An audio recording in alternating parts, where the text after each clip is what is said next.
Hello, everyone, and welcome to your Sacred Starlight Astrology forecast for the month of October in 2022.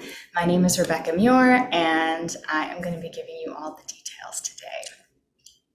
So before we go into the forecast, I always forget to tell people I launched a Patreon.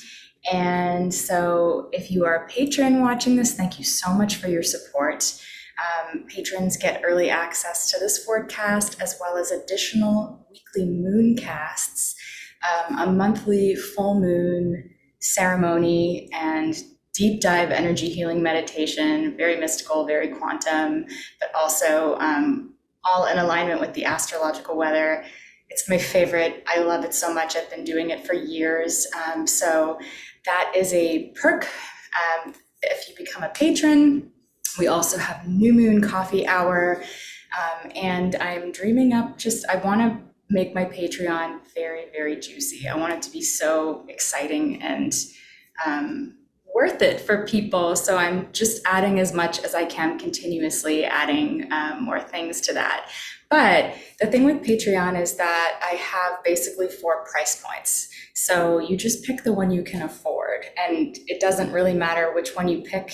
It's going to include all those things. So it starts at $8, which is the scholarship tier that you choose yourself. If you need the scholarship, just pick that one.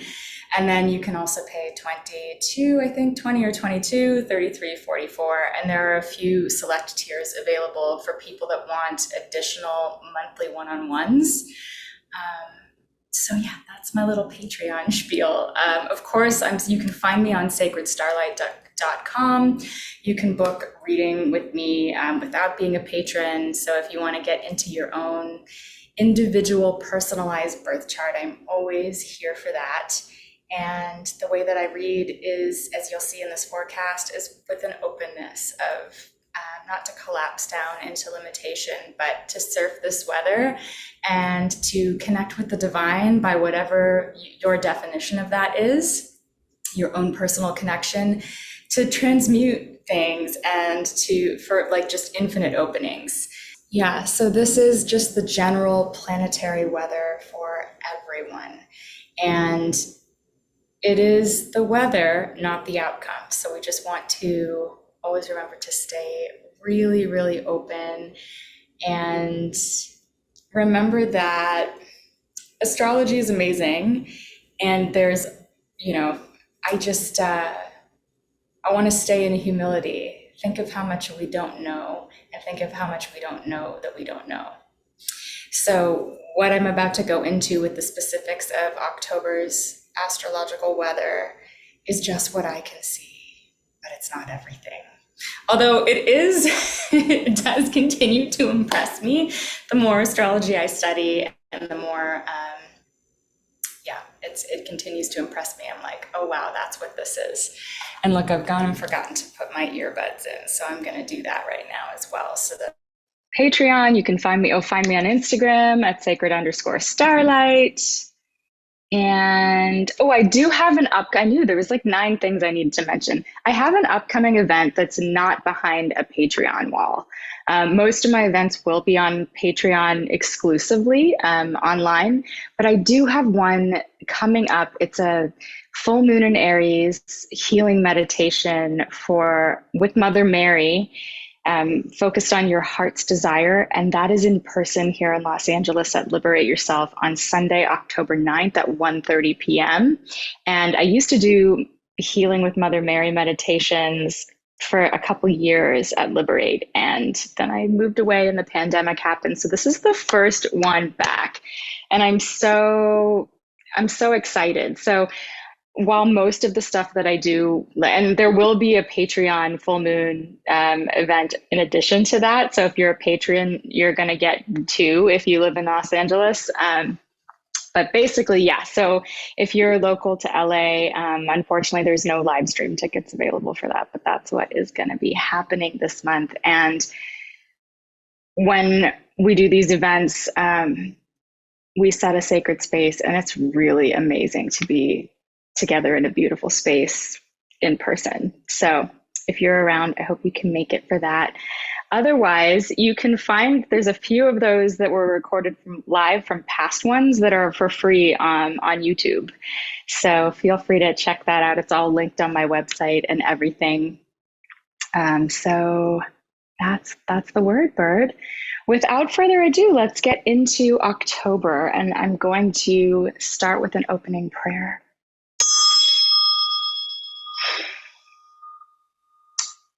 Dear force of infinite love, winds of change, force of magic and higher will, force of infinite strength and wisdom and mercy and compassion and higher vision, higher love, be with us now. Embrace us all and help us to know that we are held and loved in all astrological weather, that it is only one thing and not everything, that love is the power that moves and changes everything. Keep our hearts and our minds open as we move into this beautiful month where the sacred darkness is really enveloping us and enchanting us. Help us to remember all possibility and just bless us as we move forward. Cloak us in grace with nothing but love everywhere around us and nothing but love everywhere within us. So be it, and so it is. Amen. So this monthly forecast is pretty much just this is my mind looking at all of the transits. But I do get into it a bit when I do the prayer. So it does feel like there's a lot of really big changes happening this month. And so just to overview October, before we even open up the charts and start looking at that, let me look at the kind of bullet points here for my notes. Okay, we're starting the month in Libra season. So we'll just ground into Libra season in a minute, but just very, very generally, Libra is an air sign. It is a cardinal sign, which is the cardinal signs initiate new seasons. So it's the beginning of autumn. And air signs they're very light and they're very free and expansive. And it is very mental and intellectual energy. So it's very much about sharing ideas and communications. And then Libra in and of itself is a sign of harmony and balance and relationship and partnership. So it's more about the we than just the me. This is just the archetype of Libra very generally. And so we'll ground into some of the keywords there, but this is where we're starting. So happy fall to everybody. And you can be really looking at the Libra sector of your chart to see where there'll be a lot of energy beginning to pop this month with the sun moving through Libra. And then also we're going to have Venus and Mercury there. So the other big things that are happening, just for bullet points again, because we're going to go into we're going to do zoom ins shortly, is that a lot of planets are retrograde. So we talked about this in September. When I was looking ahead this year at October and the fall, I'm like, it's just a lot of backwards moving energy. But there's a lot of big changes. It's almost like things that have been on the radar for a while. There's some completions, there's some wrapping up, there's some purging, there's some releases, and big new changes in 2023. So we start out the month with Mercury still retrograde, even though Mercury goes direct on October 2nd. So Mercury is the planet of communication, money, commerce, merchants, Mercury. Thank you to Nina Griffin who was one of my teachers, for giving me that little connect there. But Mercury rules also information and data exchange. So retrograde has been retrograde pretty much most of September, going direct on October 2nd. However, all these other planets are retrograde, and except Venus, basically, and the sun and the moon, who don't go retrograde. Mars is not retrograde, but will be going retrograde at the end of September, or end of October 30th. And Mars retrogrades are the rarest retrogrades. Mars goes retrograde the least often of any of the planets that we're working with. So we'll get into that again. But again, this is really having us look at some stuff, make some decisions. And it's a process which is going through the whole fall, but beginning in October. So we've got the Mars going to go retrograde. Saturn and Uranus, which have been in square for a couple of years now. And there's a blog that goes in depth on this on my website, sacredstarlight.com, under blog. The Saturn-Uranus square is essentially just these two energies, one that wants order and structure and one that does not want that wants to break free of that. And there's light and shadow in both, right? So those squares have mathematically perfected. There were a series of them over the last few years, and we can see a lot of that in the collective. And it's not just partisan with political parties. You can see Saturn, which wants authority, structure, and order on both the right and the left. You can see Uranus, which wants to break free from oppressive structures and old paradigms. You can see that in both the right and the left. And so the thing is, these two planets are in a very tight square again this month. Even though it doesn't mathematically perfect, they're just close. They're chafing. And so this is something that we're just kind of feeling that's brewing kind of, I don't want to say it's in the background, but it's just an energy that's present in the collective with us this month. And if you're somebody that has a lot of planets or any planets and placements in the later degrees, mid to late degrees of the fixed signs, that's Aquarius, Scorpio, Leo, and Taurus, you may be feeling that more so. So just being aware that there's a little bit of clashing between structure, authority, tradition, systems, and breaking free from those in trying to launch us into the future, into a new paradigm. So that's happening. We've also got Jupiter re-entering the sign of Pisces. This month is big. There's just so much going on. We haven't even started the zoom in yet. So Jupiter is the planet of blessings and grace and benevolence and expansion. It's the biggest planet in our solar system. And it expands and amplifies everything that it touches, but it is a benefic planet. So while it can amplify whatever it touches, right? It generally brings some, I like to think of it as, grace, or if something's really stuck, it brings lubrication to kind of help you move through things. So this planet's been in Aries since May 10th. Before that, it was in the sign of Pisces.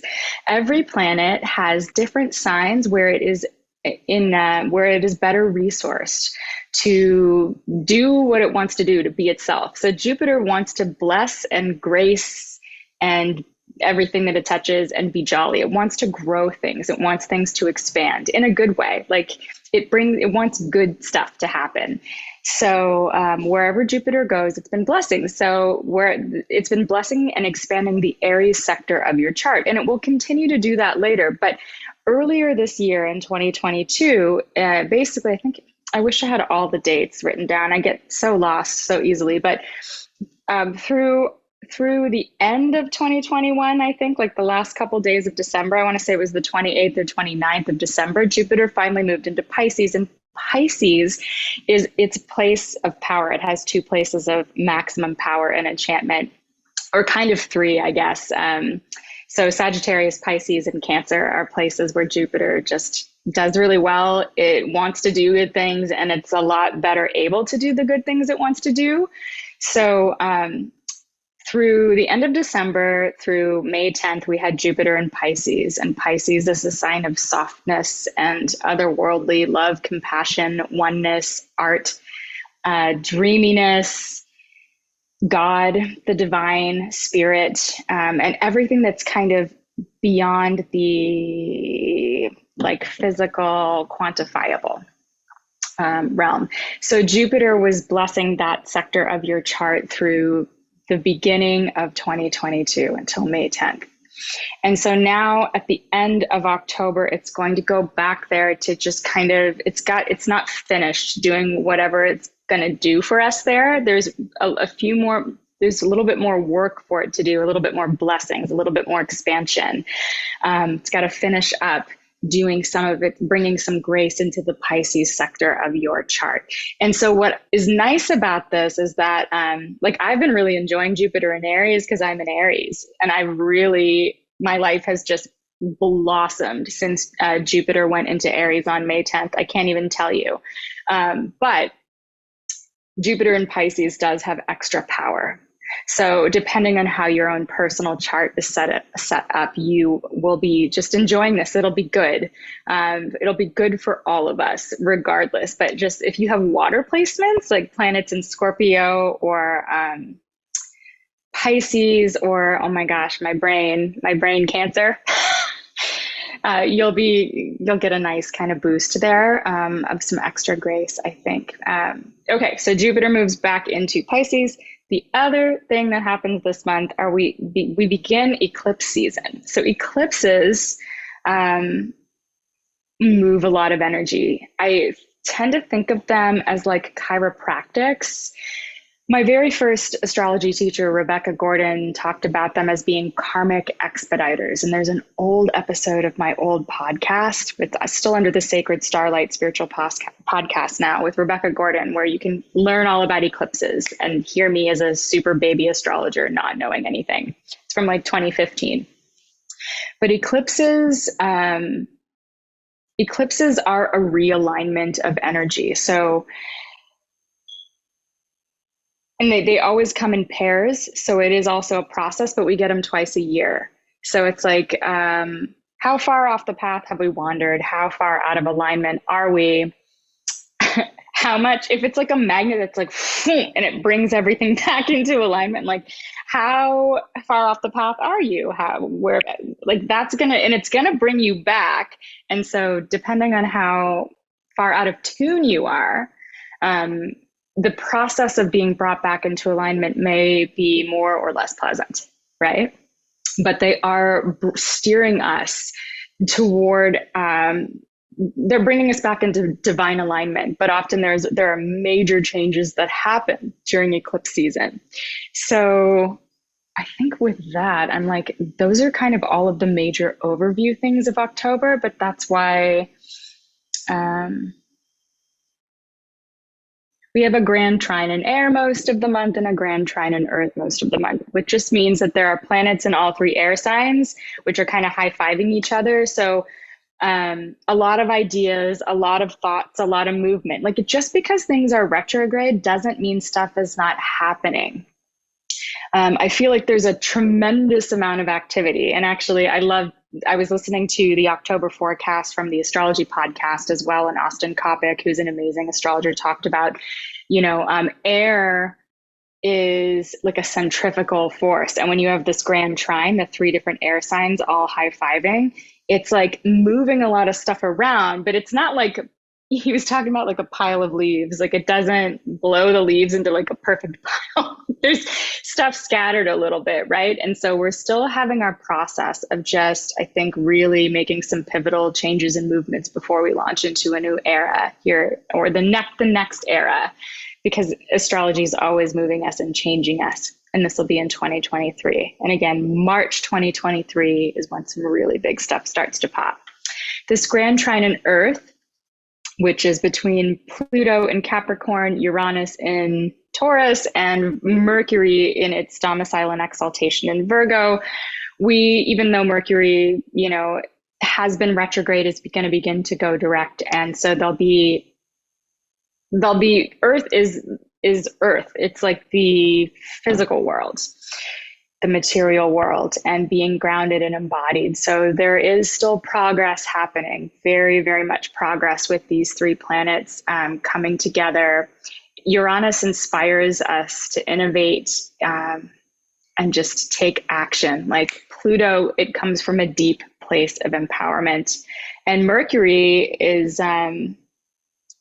about communications and making stuff and doing stuff and going places. And so those three energies are working really well together throughout a chunk of the month as well.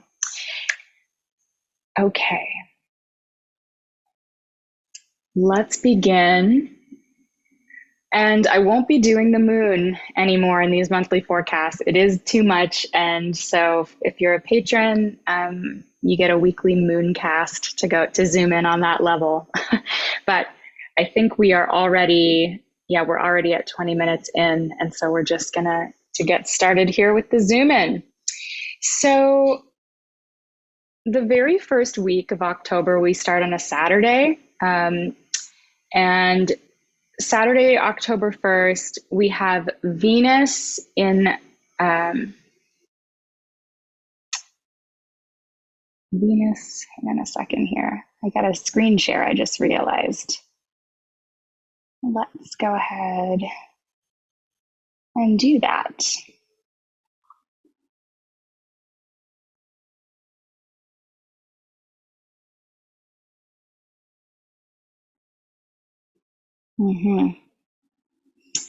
Okay, so Venus, planet of love and beauty and art and harmony and connection, is also, we're beginning the month with Venus and the Sun in Libra. And Venus is in her place of domicile in the sign of Libra. So this is one of her places of power. It's considered one of her home signs, if you will.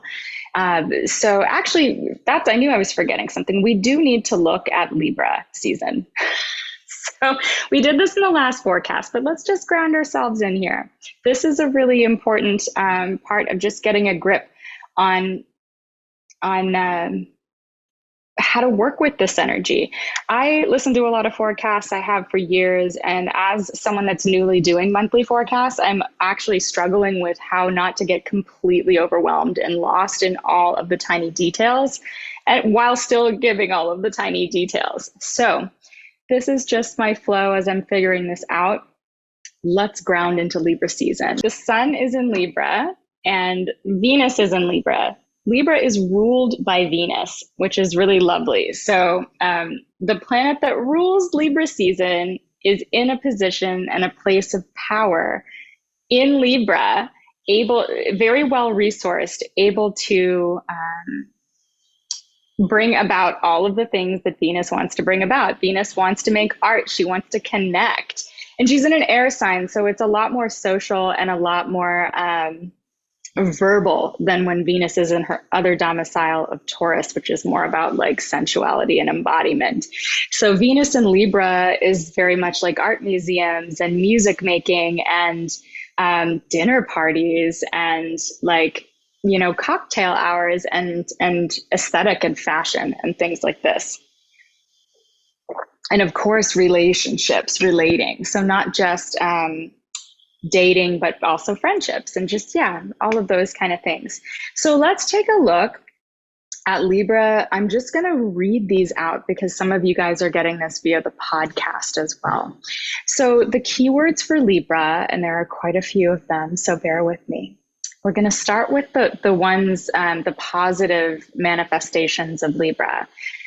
And I always forget to mention the Sun is actually in fall in Libra. This is not a place where the Sun is particularly powerful, by the way. Now, the Sun is powerful wherever it goes. It's the center of our solar system. However, the Sun being primarily concerned with our individuality and self-expression and identity does not, it's not able to like shine as quite as brightly when it's moving through a sign that's about partnership and the we, not just the me. So the Sun is in fall, but we have Venus here in Libra in a position of total power. So the positive keywords for Libra: harmony, relationship, balance, relating, partnership, lover, diplomacy, fairness, justice, grace, gracefulness, charisma, respectful, reciprocity, togetherness, nice things, art, artists, art lover, patronage, beauty, aesthetic, style, and fashion, elegance, loveliness, fine taste, idealism, creativity, social grace, just being social in and of itself, fitting in and belonging, manners, politeness, and being nice, cordiality, thoughtfulness, tact, consideration, cooperation, and peacekeeping, peace seeking, compromising, tolerant, and even keeled. And actually, as an addendum to this even keeled piece, again referencing this Austin Coppock from the Astrology podcast, I just loved what he said about Libra, and it really stuck with me that this is a cardinal sign. It's not a fixed sign. It's a sign of initiation. And it is, the scales is the symbol that represents Libra. And you almost never come to a standstill. You're always kind of tweaking. So even keeled is like I don't know, actually, I feel like I might need to reconsider that one. So yeah, you're always initiating some sort of movement to keep the peace, to keep the balance. And you're always maybe toggling back and forth in order to keep that, because it's a continued flux. It's a dance. So the shadow side of Libra, because every archetype has a way that you can, live this energy healthfully, and a way that it can be expressed unhealthily. So the shadow keywords for Libra are codependent or codependency, being indecisive, people pleasing, approval seeking, cares too much what others think, lacking self-trust, self-betrayal, needing to be liked at all costs, kowtowing, which is a new word for me, kowtowing. So that means to defer or give in to others, easily swayed, lacking boundaries, insincerity, fake nice, right? Because they feel that it's safer to keep the peace, or to make sure that the other is happy and pleased. So they'll say whatever they need to say to keep that peaceful thing, even if it's not sincere.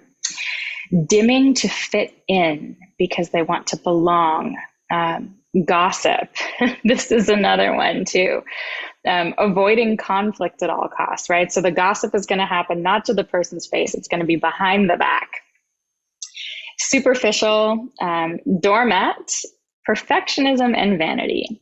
So, and I feel like I know a lot about the archetype of Libra because I have a lot of planets in Libra, including the planet that rules my chart. So even though I'm in Aries, I have a lot of these, a lot of these really resonate with me. So think about some of the Libras in your life, or if you're a Libra, and even if you're not, or you have no planets in Libra at all, you still have Libra somewhere in your chart, and there are planets moving through there right now. And so this energy is available. This is the energy that's around us. So what I always like to do kind of is think of some of these words that may, especially in the light category, what calls to me that I like.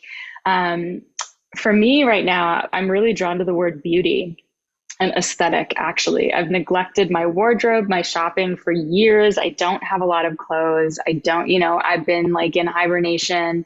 So now I'm like, it's really time for me to nurture that part of myself so I can kind of be in the energy I want to be. And a lot of that has to do with beauty, and just enjoying and creating art. So that's one of those Libra words for me that I'm going to work with consciously this Libra season. For others of you, it may be more about getting out and being more social with other people. You may be really focused on relationship or partnership on some level in your life. The shadow words we want to look at, if any of these stand out to you as things that you do,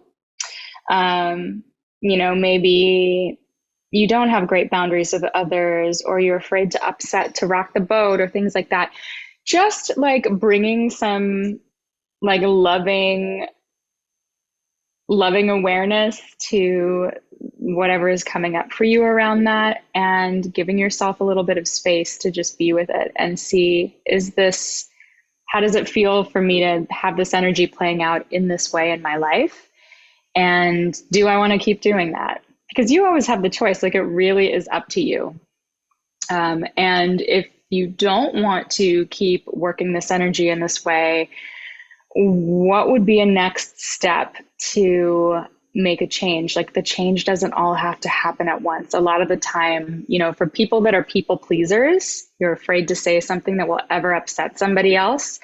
That's a safety issue. You don't feel safe. And so that could be like some really deep work with a therapist. I'm not trying to be trite or dismissive. Oh yeah, just like change it all, you know, but you know, these are all our processes. So yeah, just bringing some awareness to how we are living this Libra energy and this Libra archetype within ourselves and all around us, and what our relationships are like with other people, which is really, really big. What makes a good relationship? I do on my Instagram feed have actually, I'll just pull them up. We won't spend too much time here, but I do have these questions, which are ponderings for Libra season. If you're the kind of person that enjoys just marinating on something or doing some journaling, these are ways that you can kind of, I don't know, get in there and see what's coming up for you. So what are the most important relationships in my life? What makes a good relationship? How am I contributing in my relationships? How am I receiving in my relationships? Whose approval do I need and why? How do I handle conflict? How often do I betray myself to keep the peace? Do I stand up for myself when I feel wronged? Am I often able to find compromise with others? Where can I create more balance in my life? How can I bring more of my favorite art, aesthetics, and overall beauty into my life? And what does harmony feel like in my body? And also, I like to think of, what does grace feel like in my body as well?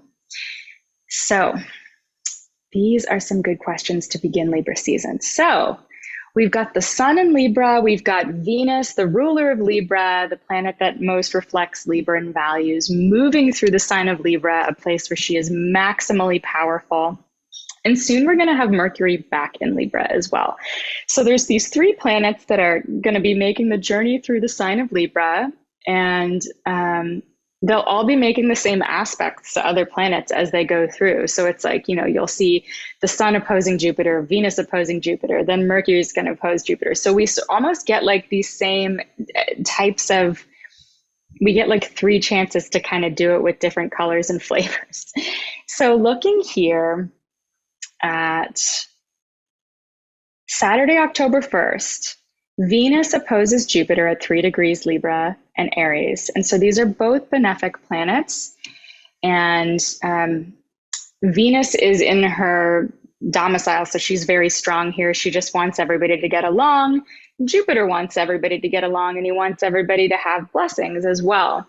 But Jupiter is in the sign of Aries, which is on the opposite sign of the, it's the other part of the axis. So that's hilarious. I'm like not saying that correctly at all. So Jupiter in Aries is very much about the self and about personal identity and power. And Jupiter is expanding that. And Venus is expanding, and the sun are both expanding this partnership stuff that we have going on. And so they're both benefics. They get along. They aren't in opposition to each other. So there may be like both a growth and a sweetness in partnership and relationships, or just whatever that Libra part of your chart is, and an expansion in the Aries part of your chart. And you may need to find a way to reconcile the two on some level. So maybe you or somebody else is kind of this Jupiter in Aries being more opinionated, more self-expressive, a little bit more in your autonomy and your power. And then yet also there's this growth and expansion and watering in the relationship sector of your chart. And it's like, how am I going to balance these? It's very quick. However, like even though Venus is opposing Jupiter just on this day, we're still kind of just in this energy throughout the whole of Libra season. And there'll be like certain days where you get it more so, with Mercury also going to be forming that opposition later in the month. So yeah, there maybe just be certain days, and October 1st is one of them where this is heightened, but there's always a way to sort of work it out again, because they're both benefic planets. So it's not a nasty energy. So Sunday, October 2nd, Mercury stations direct at 24 degrees of Virgo. And I should have said, even on the 1st, we're feeling this. A few days before a planet stations, it's really not moving. And so the Mercury retrograde kind of vibe can feel like it gets amped up almost, because the planet isn't going backwards, it's like just not moving. So just be a little bit more mindful in communications through this period of time, as hopefully that we all have been through Mercury retrograde. But Sunday, October 2nd, Mercury does station direct at 24 degrees Virgo. So Virgo is Mercury's domicile and sign of exaltation. So this is a place of power for Mercury. However, Mercury is opposite Neptune, the planet that brings misty, otherworldly, like Neptune is very cool. It's misty, it's otherworldly, it's the higher realms, it dissolves everything finite. And that's why it represents God and oneness and art, but it's real tough to put your finger on. So it can bring confusion, and the kind of confusion that you don't know. So with Mercury stationing, even though it's going direct, it's not direct yet. It takes a little bit of time to pick up speed. Even though it's in its sign of power, there's like a mist of potentially confusion cast around it, or just disorientation. And I know even when Mercury went back into Virgo, I forgot an appointment I had. I forgot about a student I had. I've never done that in my life. I was just like, anyway, so something that's totally out of character for me to do. So just be extra careful of your communications around this time, even though Mercury, woohoo, finally direct. And now some of these kind of mercurial things, the communications, Mercury in Virgo in particular likes to make things. So it's not just about information exchange, but creating and making things real in the physical world. So taking ideas that you have and then doing them and making them into stuff. That stuff can all move forward really nicely this month now that Mercury is direct. In the Virgo sector of your chart, if it's been feeling backwards for the last few weeks, is finally getting a green light. But just hold your horses a little bit and breathe for I want to say the next bunch of days at least, until Mercury gets past Neptune. Okay, and picks up some speed. Okay.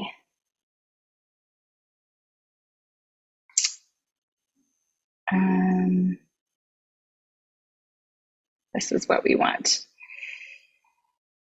Okay. Oh, also, we've got Mercury squaring Mars. So, yeah.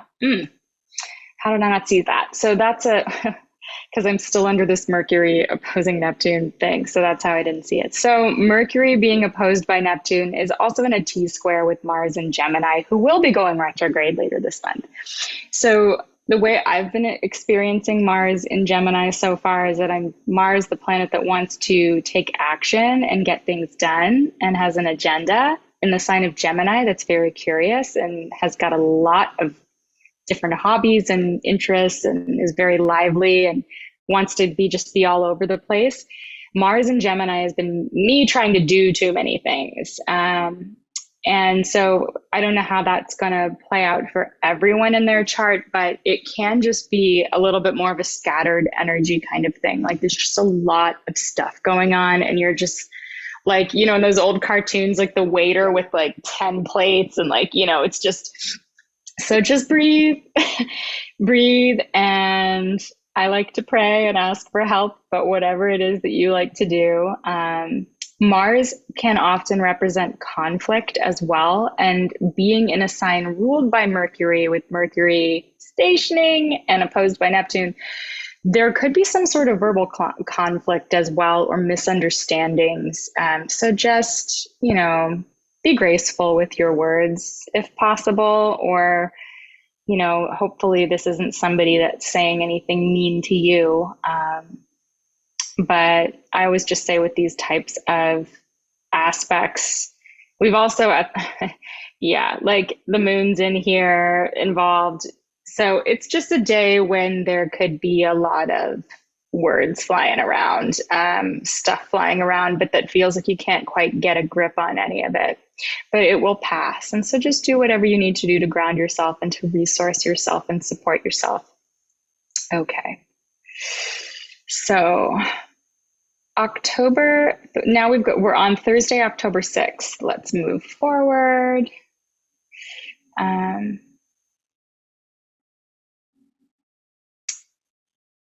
Okay. Mercury is trining Pluto at 26 Virgo Capricorn, and it actually already did this earlier before it retrograded. So again, Mercury is now it's still within the window or within orb of Neptune and Mars, but it is moving forward. And so you may be feeling a little bit more productive. Pluto is an archetype of power. And a trine is a supportive aspect, but Pluto is also very much about the depths. So it's not like superficial power. It's some kind of really deep inner power. So it could be some sort of communications, information exchange, or making some sort of thing real in the world that comes from a deep place of inner power at this point in time. So that's sort of how I've heard other people describe it as reveals. I don't know that I would really necessarily see it like that. I just see this as speaking or acting from a place of empowerment. Friday, October 7th, we have the sun opposing Chiron. Chiron is an asteroid that was discovered in 1977, and it is the wounded healer. And so a lot of astrologers work with Chiron, but you don't hear people mention it as much in the forecasts. It's currently right on my sun and my ascendant, so I feel like I'll have a better idea of what it does later on. But it is the wounded healer archetype. And so there's an opportunity for healing whenever there's an aspect to Chiron, but usually there's a tender spot as well that pops up. And because this is in Aries, a sign of autonomy and identity and leadership and warriorship, and the sun being in Libra, it could be, which is the sign of relationship, it could be something around relationships, like a little wound that gets sparked, but that is able to have, it's broken open that day to have some light get in. So that is the sun opposing Chiron on Friday, October 7th. Saturday, October 8th, we've got Pluto stationing direct. So this is nice. We've got a planet moving direct. And actually, I believe, because Pluto is going to move into the sign of Aquarius in March. So this is I don't think it's its last direct station in Capricorn or anything, but it's going to new places that it hasn't been before, in a really, really hundreds of years before it goes retrograde again. So Pluto has been in the sign of Capricorn since 2008. It takes 250 something years to go all the way around the zodiac. So it's been doing some deep death, rebirth, phoenixing, sacred empowerment through loss, kind of hero's journey work for us in the Capricorn sector of our chart since 2008. And just in the cardinal, on the cardinal axis in general. So people with Libra placements, Aries placements, Cancer placements, since 2008, I'm sure there's been some really, really amazing big changes at a certain point when Pluto opposed or squared those planets. So Pluto stationing direct in Capricorn is whatever is happening in the Capricorn sector of your chart, whatever inner power journey you may have been on in the past few months, may be settled enough within you to like be outwardly expressed and move forward in the world. And again, I know that sounds extremely vague. It is, because without seeing anyone's individual chart, it's very difficult to see how that would impact an individual. But just in general, it's like, and Pluto is retrograde almost half the year. Most of these outer planets are. So they have these like long, it's almost like a winter where they kind of go inward and they, you know, recalibrate and then they move outward. And so, you know, Pluto is about death and rebirth. And finding your power within through that process rather than through external things, people, places, or circumstances. And yeah, okay, we'll get more to that archetype when we get into Scorpio season. So with Pluto stationing as well, it can just kind of intensify feelings of power, especially in your Capricorn house, because a planet stationing is not moving. And so it's bearing down with a great deal of weight on a particular degree of the zodiac. In this case, it's 26 degrees and 6 minutes of Capricorn. So any planets at 26 degrees that you have will be feeling this station, and it will take a few days or even a week or two for it to, you know, begin to gain some momentum, to be moving again. Our next aspect is on Sunday, October 9th, we have a full moon in Aries at 16 degrees and 32 minutes of Aries. And remember, if you're in LA, you can find me for a meditation that I'll be doing with Mother Mary at Liberate Yourself. And patrons, I'm going to have some sort of amazing, probably this is an Aries full moon, and Aries is ruled by fire. We will be doing some sort of probably candle magic in this ritual and meditation as well. But Sunday, October 9th, this full moon in Aries, full moons are real peaks of energy. They're culminations. And so if we look here, we've got the sun in Libra, Venus in Libra. This full moon is tightly opposing Venus. And so not just the sun, and also Venus. So the moon in Aries is not particularly comfortable in Aries. Aries is the sign of the warrior, the sign of action and identity and self. And it's ruled by Mars, who is like it's the phallus, it's that life force energy. And it's also, I see it as like an upright sword. It will cut away anything that's in the way of where it needs to get to. And this is all energy that we need, but it can be quite intense. So we're looking to find balance, between the Aries and Libra parts of our chart. And we may be really feeling this in a sensitive way on this full moon. So full moon, the moon is our body. The moon is our emotions, as our emotions are tied to our body, as not the cognitive, thinking, rational, linear part of ourselves. The moon is our lizard brain, our instincts, our intuition, all of our feelings. And so we really feel our feelings on full moons, whatever they happen to be. And also we sometimes experience illuminations because the moon is fully lit up. She's receiving all of the sun's light and shining so bright. I mean, when I moved out to the country the last year, when I was in Nova Scotia in the middle of the woods, basically not the woods, but by the ocean, sometimes the full moon would be so bright that I was like, people need to turn their porch lights off. And I'd go out and everyone's lights would be off, and it was the moon. And, I could see like the shadows of people hanging clothes off their clotheslines, like there were lights on. It was unbelievable. So this illumination, there may be something that we're feeling and able to see more clearly in terms of what needs to be brought into balance between the Aries and Libra sector of our charts. And archetypally, that's very much between like me, what do I want? What's my agenda? Who am I?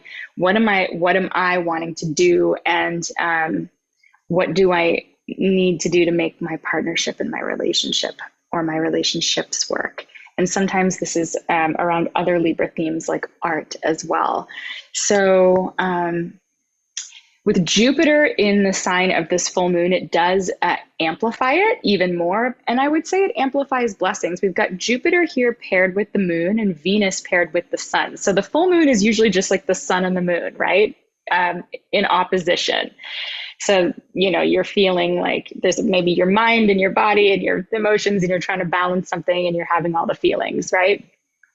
Well, we've got the two benefic planets in here, the planets that have the energies that are the easiest to work with or the most pleasant to work with, I think. Venus wants to bring love, Jupiter wants to bring grace and blessings and expand. And so we're expanding our individuality here and really feeling that. And also having a lot of support and grace in relationships and continuing to figure out how to balance these. I just want to look at, there's a there's a sextile from Saturn to the moon and a trine to the sun. So that's support, right? Saturn here at 18 degrees of Aquarius is like making a pretty tight aspect actually within 2 degrees to this lunation. So that's support. I look at that as like a grounding influence that makes whatever sort of wants to culminate or pop. And again, this is a culmination in the Aries sector of your chart. So something may be coming to fruition or coming up to be revealed here at this time. Whatever that is, it's stabilizing. And there's and has the potential to go the distance, even though there's a lot of backwards moving energy and recalibrations this month.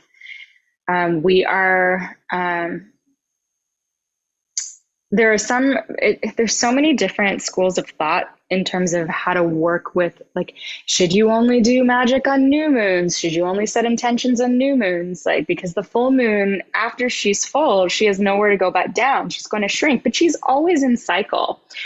I personally, and I've had a lot of people I respect say that you shouldn't be doing stuff on full moons necessarily because of that, because her next aspect is to decrease. But I still see it as just such a potent wave to launch yourself off of. This is just me, and this is just my current understanding and theory of my astrology. So I would encourage you to have your own. Don't take my word for it, but I do think you can do powerful workings on full moons. And this is a fairly nice one. So this moon is ruled by Mars, who is in Gemini in a harmonious aspect to this moon. We got this grand trine in air between Mars and Saturn and the sun and Venus.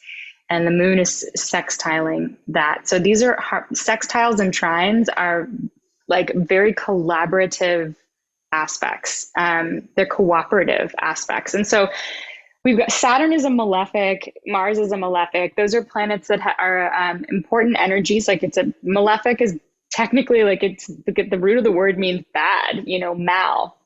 But we need Saturn. It's just not a fun energy to work with. It's the authoritative, responsible adult energy.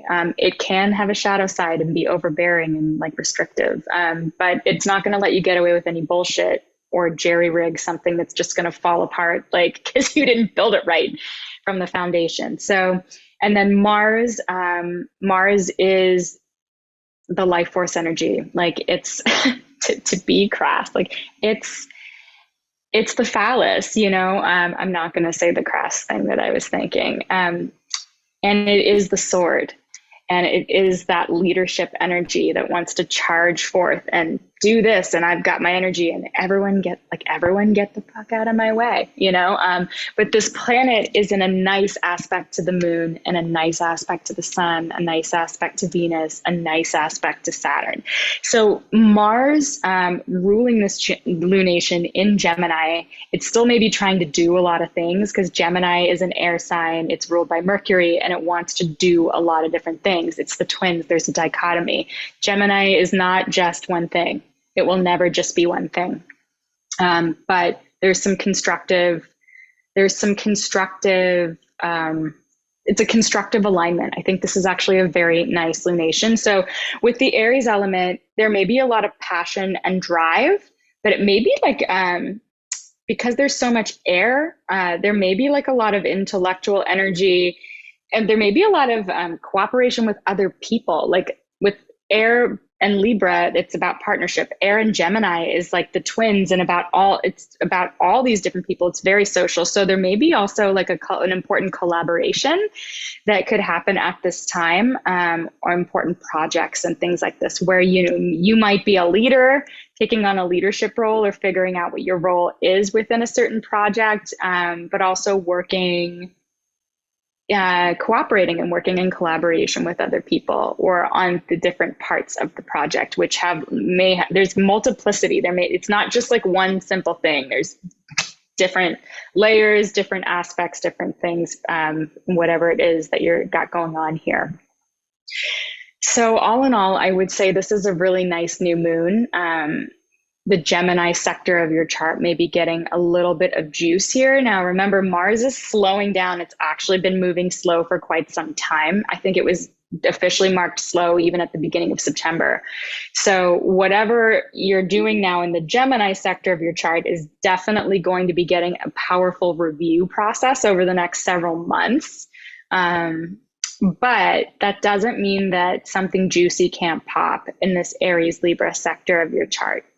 So enjoy this full moon. It's fiery, but it's also very cooperative and very benevolent.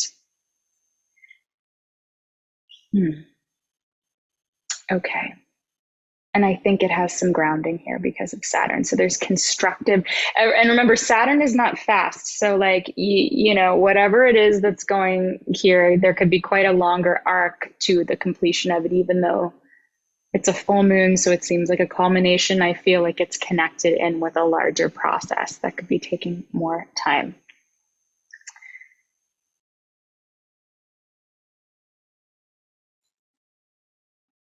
Also, this is what I wrote in my notes that I didn't see. This moon is ruled by Mars in Gemini that's squared by Mercury in Virgo. So even though there's so many nice aspects with this moon and it's largely like extremely harmonious, there may still be some kind of balance we need to find around our communications and dealing with all of the details. And that's okay. I think any sort of passionate ideas that we have or that someone has around this time of this full moon, if there's any conflict that arises, the aspects are present to help us work through that very diplomatically. So it's not something that I'm particularly worried about. All right, let's look at Monday, October 10th.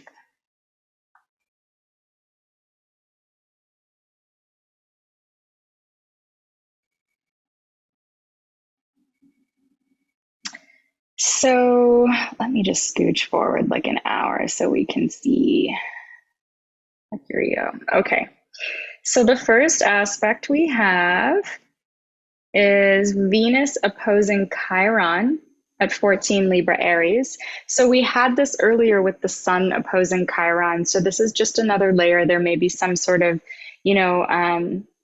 wound around relationships that gets highlighted, but you're able to bring healing to that. So it may be almost like a deepening of whatever came up on the day that the Sun opposed Chiron, which was the 7th. So just a few days ago. It's kind of like a part 2 of that. Venus bringing extra relationship consciousness, extra relationship themes, and then extra benevolence around that as well, like diplomacy, I think, and grace. So an opportunity for healing there. And Mercury re-enters Libra at 4:54 p.m. and that's Pacific time. And I haven't even been doing all these like times here. But yeah, so Mercury was in its sign of dignity and domicile and exaltation when it was in Virgo. even though Libra is like such a nice sign and it's all about diplomacy and it's all about art and relationships and love and harmony and balance, Mercury, this is a loss in dignity for Mercury. Mercury does better in the signs of Gemini and Virgo. So it's not like a terrible placement for Mercury in any way, shape, or form, but he's not quite as powerful here. And when I say he, again, same sort of, Mercury is traditionally seen as a non-binary consciousness, a non-binary planet. So can go either way. Feel free to use any pronouns you like. I'm just using he here for convenience. So Mercury re-entering Libra. Now we've got 3 planets in Libra, both the Sun, Venus, the ruler of Libra, and Mercury. So the Sun bringing, you know, passion, consciousness, and just anchoring all of this Libra energy. Venus bringing a lot of love, beauty, artistic energy, deepening all of this around Libra. And then Mercury having our communications and our cognitive functions and things like that, our mental activity be, and our tendencies in the way that we communicate to be much more diplomatic, much more other oriented. So the Libra sector of our charts is popping at this point in time, with 3 personal planets traveling through here. Okay.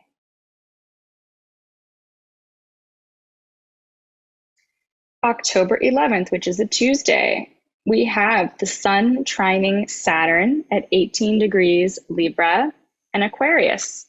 This is, again, a very stabilizing aspect. And if we look here, like I just said, if we've got Mercury, Venus, the Sun here, like they're all in a sign-based trine with Saturn and a sign-based trine with Mars. It's actually a grand trine here. So even though Mars is fixing to go retrograde, you know, and this is a day on the 11th where you have like the Sun exactly trining Saturn, and that is significant. We're just generally sort of in a lot of new ideas that we have starting to move, but also there's like a larger process to them kind of being anchored.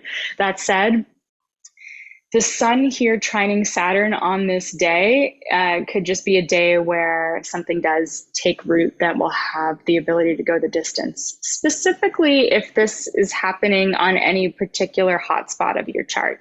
Like, for example, because the Sun moves 1 degree a day, it moves so fast, but the Sun is still really significant. For me, it's my Time Lord for the year. So this would be like an aspect that I'd be looking for, oh, maybe something like maybe a decision gets made this day, or something kind of anchors or grounds in my life that is not just some sort of passing little sparkler on the top of a cake, but that like has staying power or has longer term ramifications. Also on this day, it's interesting though, because we have Mars squaring Neptune on the same day. So Mars at 23 degrees and 18 minutes, or it's, I don't know what, I didn't write down the exact time it happens.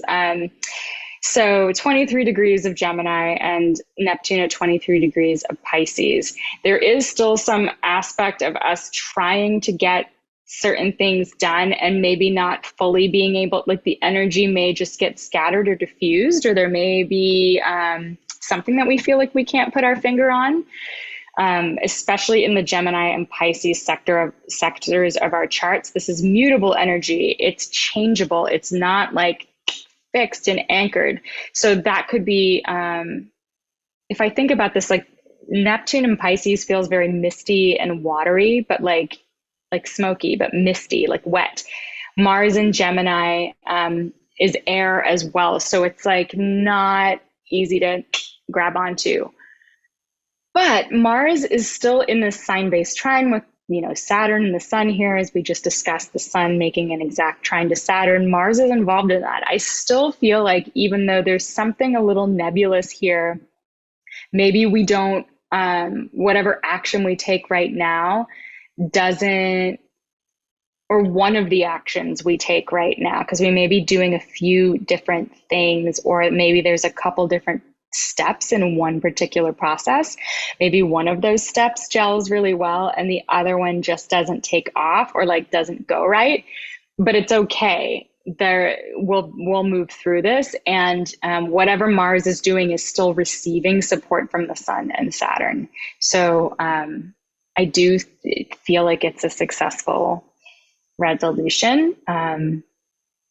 Just to know though, if you're pushing really hard, really hard on something today with a great deal of zeal and passion, it may just like not be able to fully launch the way that you're looking for.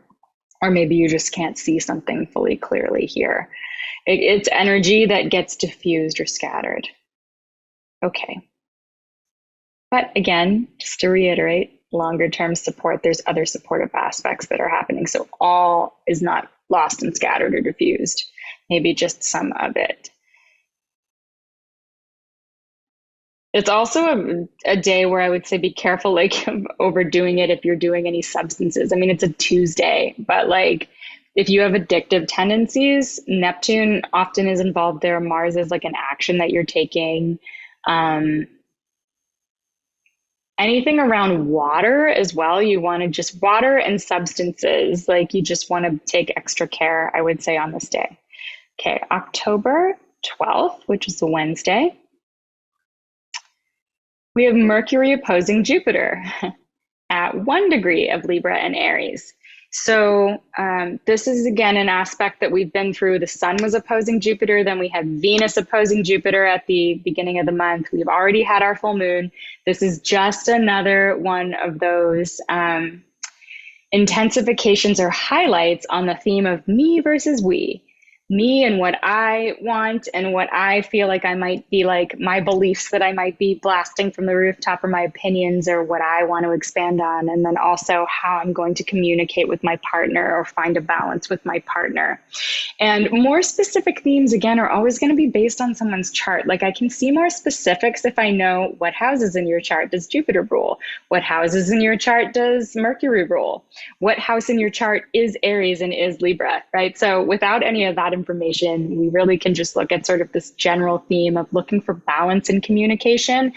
It can be a little overblown in an opposition. Maybe Mercury in Libra is like saying something that's really saying or doing something or thinking something that's really relationship oriented, and it's getting out of balance or overblown by that Aries, Jupiter and Aries somehow. And there has to be, we go too far in one direction, and it can actually be the partnership direction too. We have to really take a look inwardly at what's happening specifically for us to feel what's out of balance more than just think about it. And it'll all work itself out though. But yeah, a Mercury Jupiter opposition can sometimes be putting your foot in your mouth.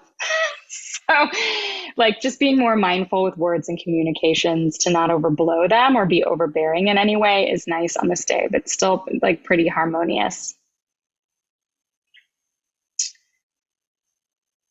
Okay.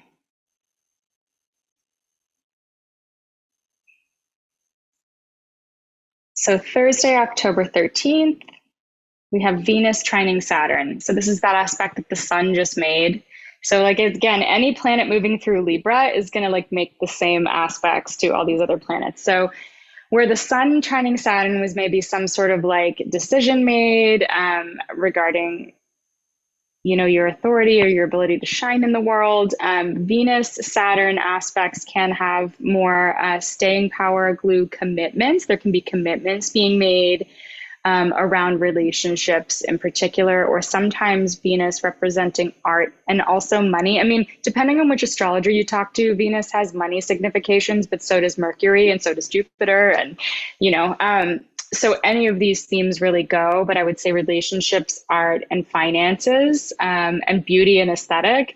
There's some sort of stabilizing, grounding aspect here that's like a commitment on some level that can go the distance. And specifically if Saturn or Venus are your time lord, either of those planets are your time lord this year.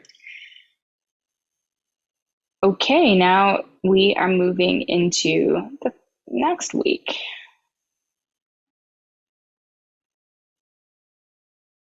The next major aspect we have is on Tuesday, October 18th. And this is Venus trine Mars at 24 degrees Libra Gemini. And Venus, Nina Griffin also brought my attention to the fact that Venus is on the fixed star Spica, which is also known as being really, really just a benevolent star, bringing kind of just good things, friendliness, abundance, and blessings very, very generally. So Venus is also combust. She's been combust for a while. I actually haven't talked about this. Any planet that's very, very close to the sun is not visible. If it's within 8.5 degrees of the sun, you actually can't see it in the sky. So that's considered an affliction for the planet. But there's a point where the planet gets exactly into the heart of the sun within like just a couple arc minutes, where it's considered actually like uplifting for the planet. But right now, with Venus here trine Mars, she's combust, you can't really see her. The trine is a helpful aspect. This, like Venus and Mars in traditional astrology, get along very well. They do very well. It's like, they're lovers. And so there could be some kind of like fireworks happening, something gelling really beautifully between the Gemini and Libra sectors of your chart, but there could be some sort of passion. And because sometimes passion and like sexy times in relationships don't have very much to do with the sort of friendship bond that you have with your partner. Like a lot of relationships have one or the other, but this is an aspect where you're going to have both, where you'll have the ability to get along and be in harmony with somebody. Hopefully, maybe it's a partner. There's also like that Mars phallus life force virile energy in there. With Venus being combust, and invisible, maybe it's like a little behind the scenes. This is maybe what one of some astrologers would say. I'm still like kind of watching these types of aspects play out. So I don't want to give that exact prediction until I like experience it in my life. But yes, Venus being combust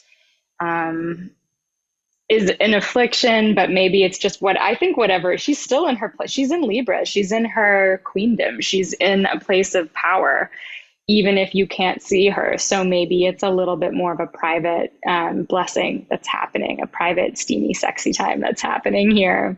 But it's nice. It's really nice on this day.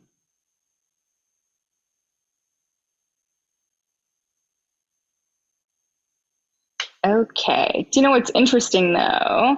So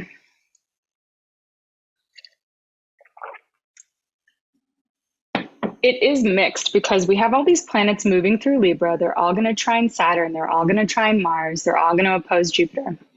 Mostly that's pretty good.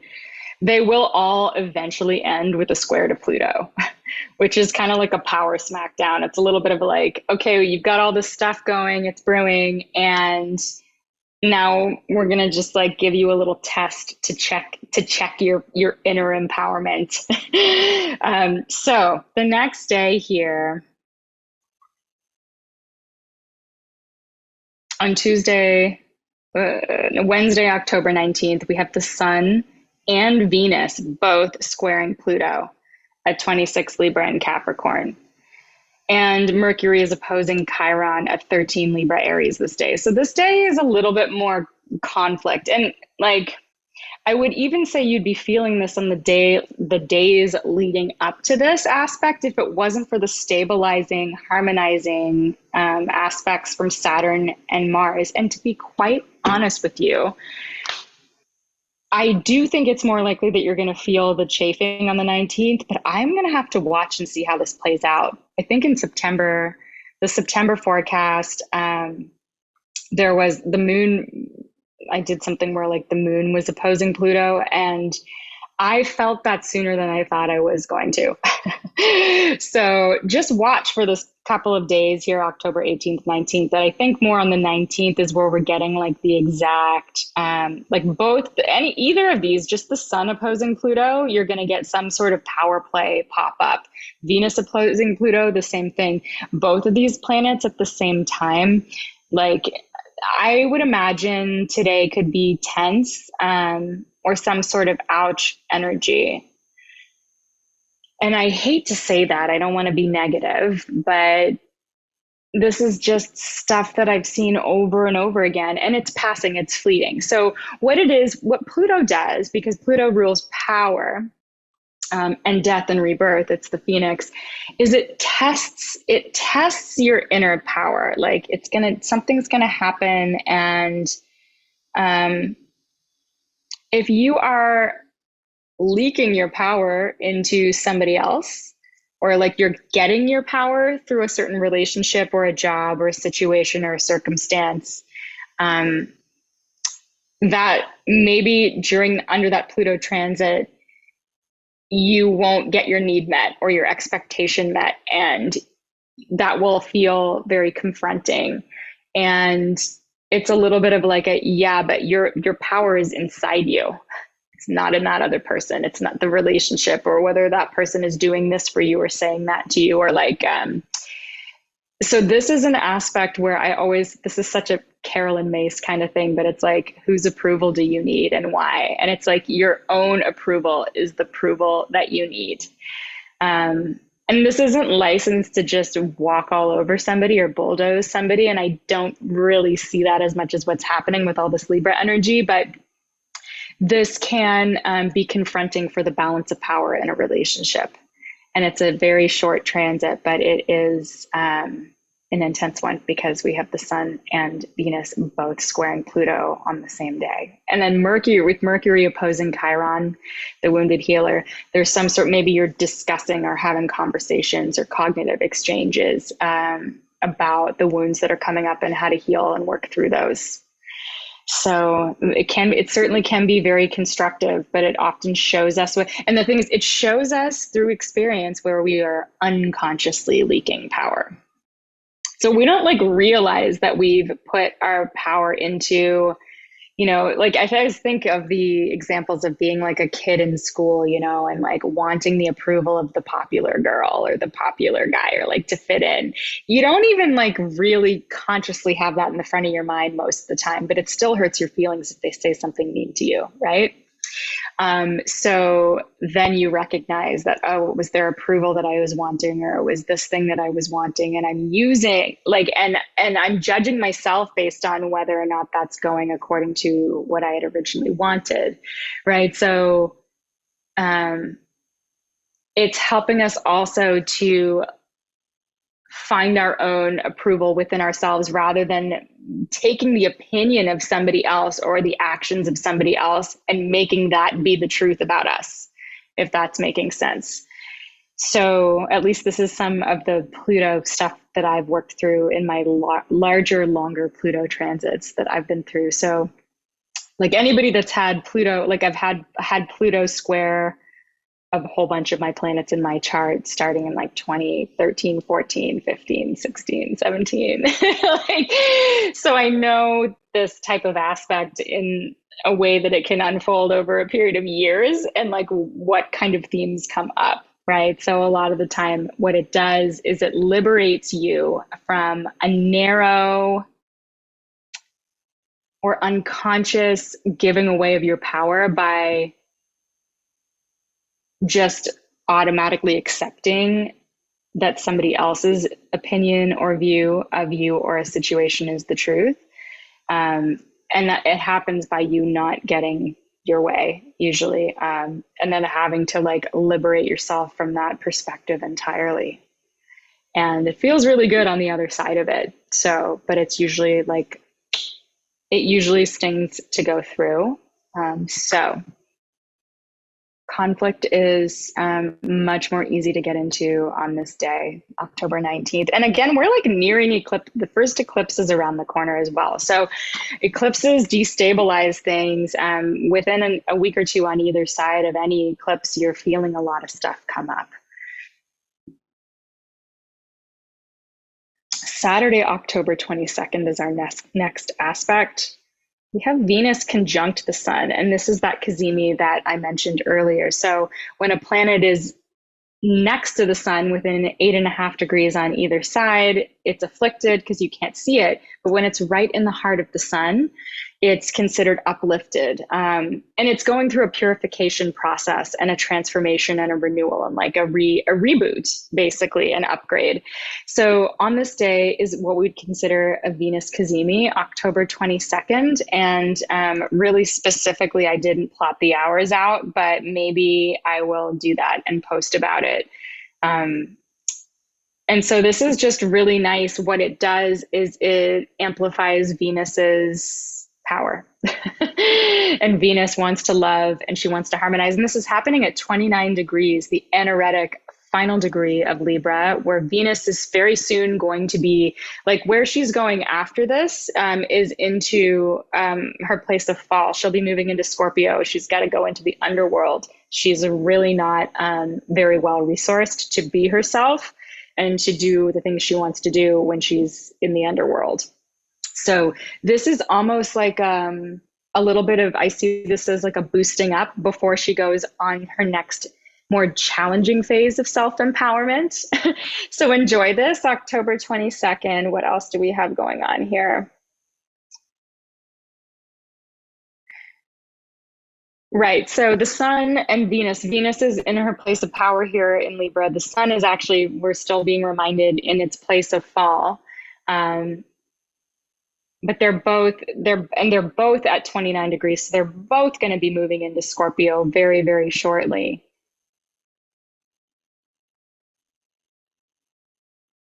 We also have a few other things happening on this day. Saturn is stationing. Saturn is stationing direct, right? So we do have a bunch of planets moving direct this month. Mercury goes direct, Saturn goes direct, Pluto has gone direct. And so Mercury, Saturn trines, so Saturn is stationing direct and Mercury is trining this stationary Saturn at the same time. So all on this day, October 22nd, we've got Venus getting amplified and purified and like totally kind of glorified in the heart of the sun. And so love and relationships and benevolence may really, really be shining bright today before we go into a more intense journey of empowerment over the next little while. And then also on this day, communications get a beautiful stabilizing effect. So Saturn is interesting. If Saturn is stationing, if you have any planets around 18 degrees of the fixed signs, it can feel pretty uncomfortable for Saturn to station. So Saturn does rule adulting and like boundaries and limitations and reality checks. And so even though this is a harmonious aspect that Mercury is making to Saturn, Saturn just stationing in general, any planets that you have at 18 degrees, but especially of the fixed signs. So that's Aquarius, Taurus, Leo, or Scorpio. And I've got planets, around in late fixed, and I've really been feeling Saturn's presence on them. Just kind of a little bit of like somberness or sobriety or gravity around like, okay, what are we doing now? We've spent a bunch of time like kind of making some plans, but we've been like chilling on it for a while. We haven't really been able to like fully move forward. Now is the time, like we're kind of like, ooh, okay, we're getting ready to like make some moves. And sometimes those decisions can feel very intense. Maybe not always comfortable, even though this is mercurial decisions and contracts. I feel like contracts and like agreements and plans, like, are initiated and like decided upon or like forged. Mercury high-fiving Saturn. So Mercury, the planet of communication in Libra, the sign of relationships, harmony, and partnerships and art. High-fiving Saturn, the planet of structure and authority and adulting and responsibility in the sign of Aquarius, which is all about the collective and the future. So anything around those themes, but some big agreements can be that have, again, the ability to go the distance can be forged on this day, while also enjoying some good feelings from Venus in Libra here before we have a major shift. Okay, Sunday, October 23rd. Venus and the Sun both enter Scorpio. So Venus actually goes first. She enters at 12:52 a.m. Pacific time, and she's followed by the Sun at 3:36 a.m. Pacific. And so Scorpio season begins. And I'm obsessed with my Snoopy and Woodstock witch mug. It's the little things in life, I swear. So we'll return to our screen share. And let's look at Scorpio season. Which I forgot to pull up that. So here it is.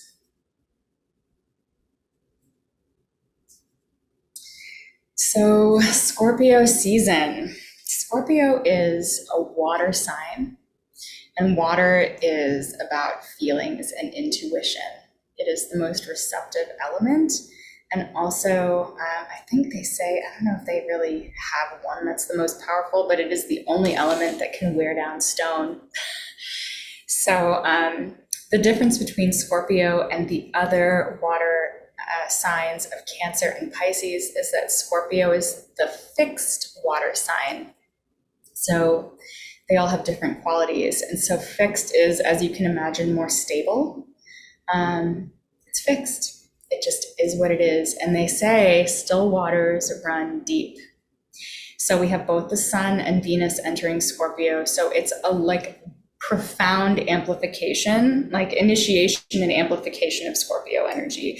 A lot of the time we'll have one planet enter at a time. We're going to have Mercury move through there. We're going to have Venus move through there, and the Sun. And often we'll have them all at once, but we don't always have two ingress, or don't even usually have two ingress right at once like this. And so this year, it's actually October 23rd, early in the morning. This says October 22nd, but it's early in the morning, October 23rd, Pacific. So some of these Scorpio keywords, let's look at it. The Scorpio archetype is the scorpion, and the scorpion stings. Actually haven't even really, I feel like I need to revisit the symbolism of the scorpion.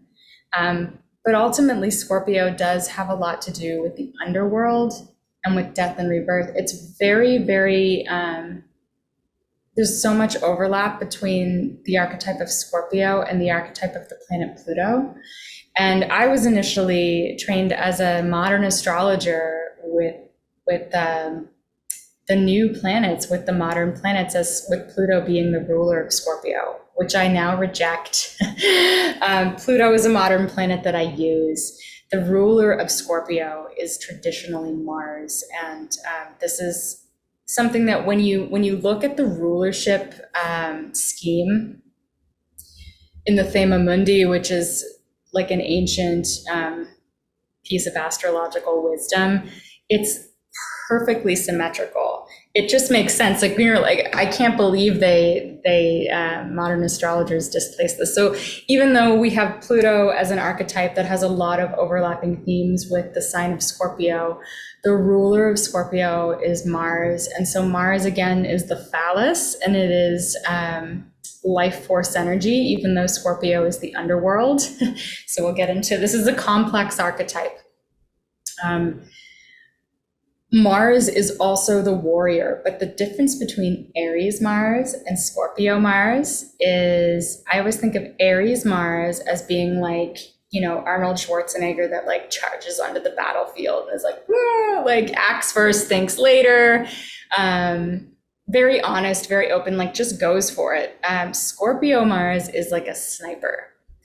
It's laying back, it's very strategic. Scorpio is the nocturnal domicile of Mars, and Mars actually belongs to the nocturnal sect in Hellenistic astrology. So many astrologers, especially traditional astrologers, consider Scorpio to be an even stronger place for Mars. But Mars is fixing to go retrograde in Scorpio season, so November will be like even more intense. But anyway, I'm getting a rabbit hole right now. So let's just anchor into some Scorpio keywords, because with the Sun and Venus here, this energy is now, we're in spooky season.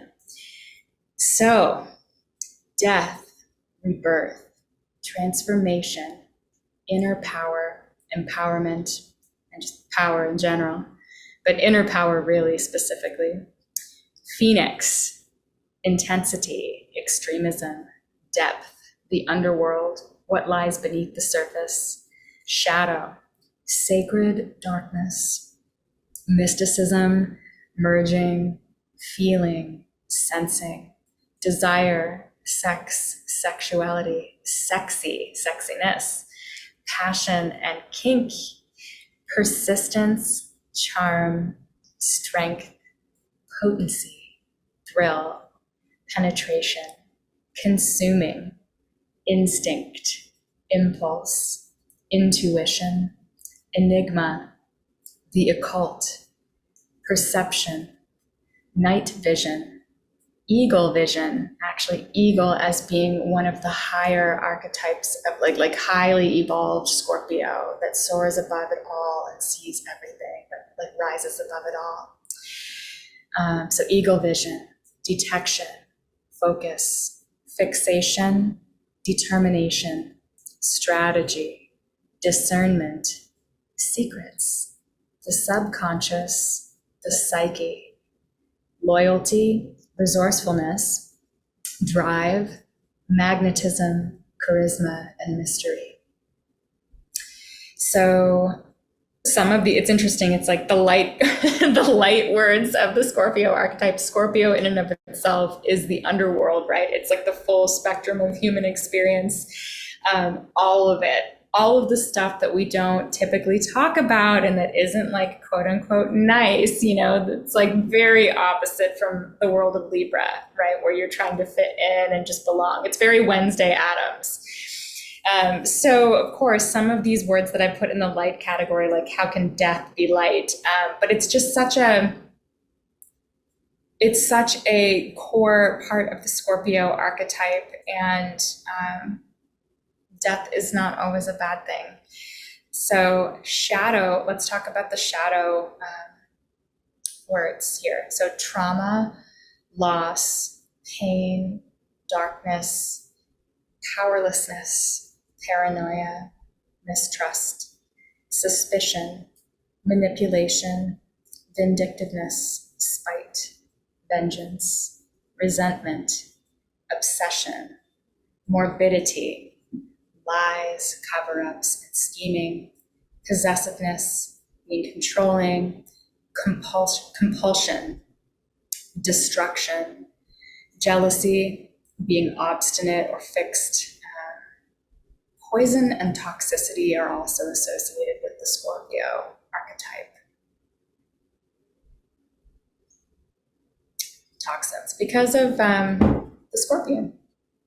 So Scorpio, I feel, is one of the more complex archetypes to unpack. I have Jupiter in Scorpio in my natal chart, and it's the only planet I don't have in fire or air, and it's not connected to a lot of other planets in my chart, so I'm still trying to tap it. But it's very, this is the part on the astrological wheel, the stop on the wheel of the hero's journey, where the hero is having to face some of its demons. But ultimately, the way that I see this, and many, many others have seen this, is that without being confronted by with the things that we fear, we never ever figure out how powerful we are, ever. And so this is an initiation.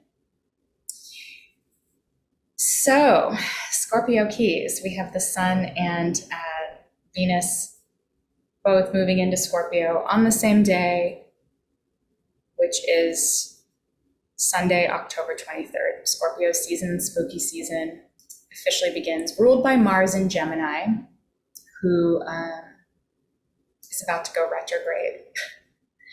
So, I'm like, what does that mean? Scorpio season is going to be very extra intense because we also have the South Node here. And the South Node is not a planet, but it is a point in astrology that we use to show us where there's a release happening. And it's the South Node entered Scorpio on January 18th of this year, 2022, and it will be there for about 18 months. So whatever we're trying to, Scorpio is already about release on some level, like death and rebirth, you know, and that journey of finding our power by being like stripped of what we thought our power was, because we like had to lose that because we would never have let go of it if it wasn't taken from us. And then we had to like find our power within ourselves all along. It's very Dorothy and the Wizard of Oz. But the South Node being here really amplifies that. And we're going to be having our first eclipse here in a few days. And this eclipse season here is on the Scorpio-Taurus axis. So let's take a look and see what we've got that is next. Here we go, the 25th. So Tuesday, October 25th, at exactly 4 a.m. Pacific, at exactly 2 degrees of Scorpio. Let's just get that exact, just for fun.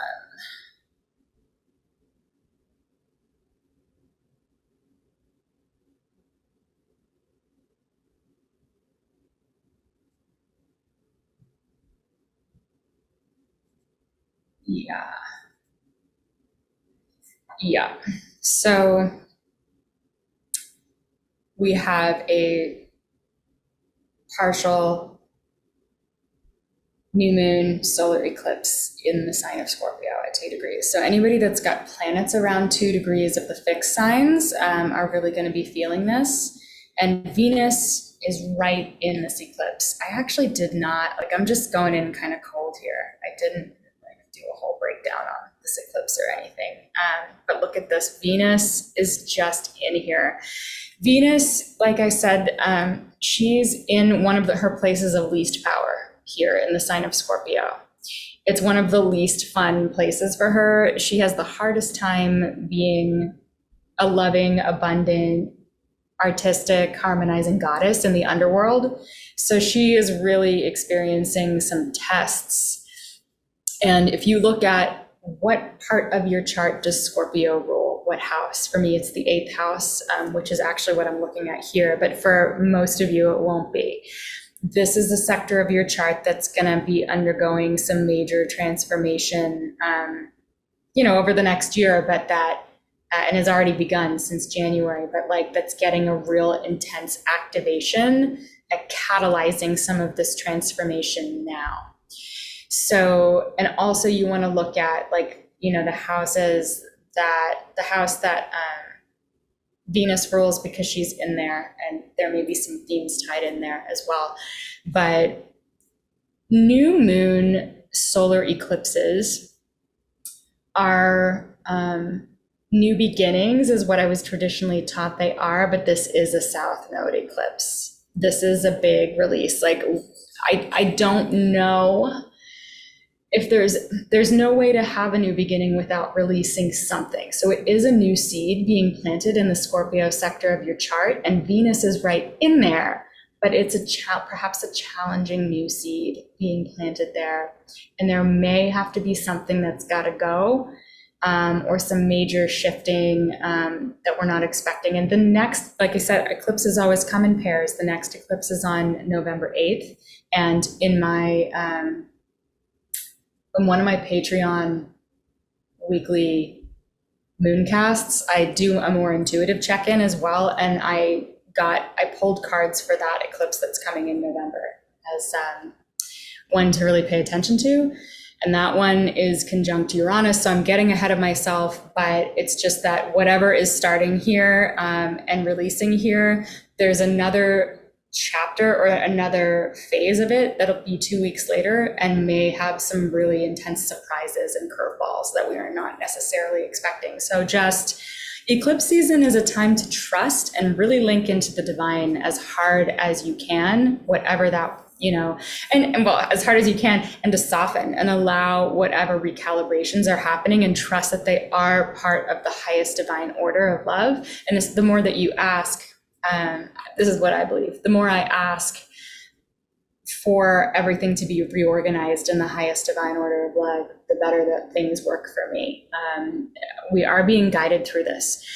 Let me look and see what else is going on here. So this is a challenging new beginning for Venus, like really challenging. She's not very powerful here, but there are new seeds being planted here in the Scorpio sector of your chart, but not without having to let go of something that may be particularly challenging to let go of. There's some help coming because we can see here that Jupiter, even though it hasn't retrograded back into Pisces yet, will actually be doing that, like, oh my gosh, in just a couple days.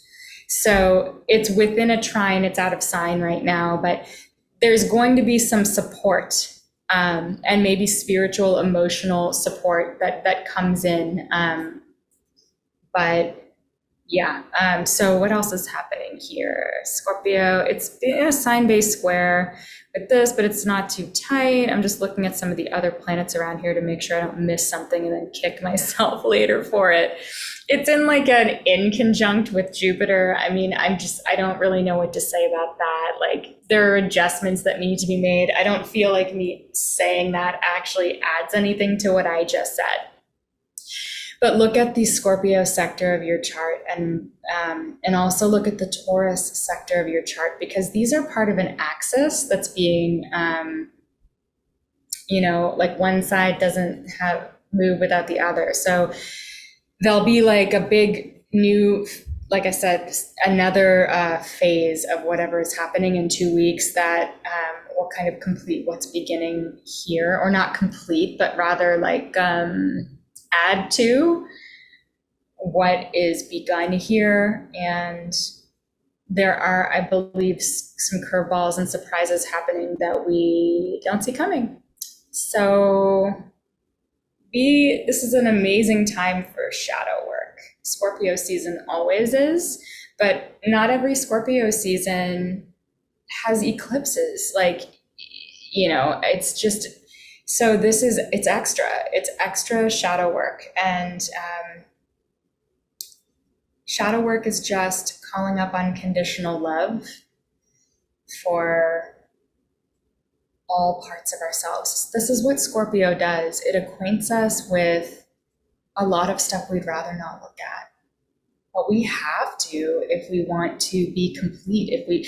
I years ago struggled so much with anxiety and like all of these existential questions. And I remember like, why can't God just make everything be nice? Like, why does relativity have to exist?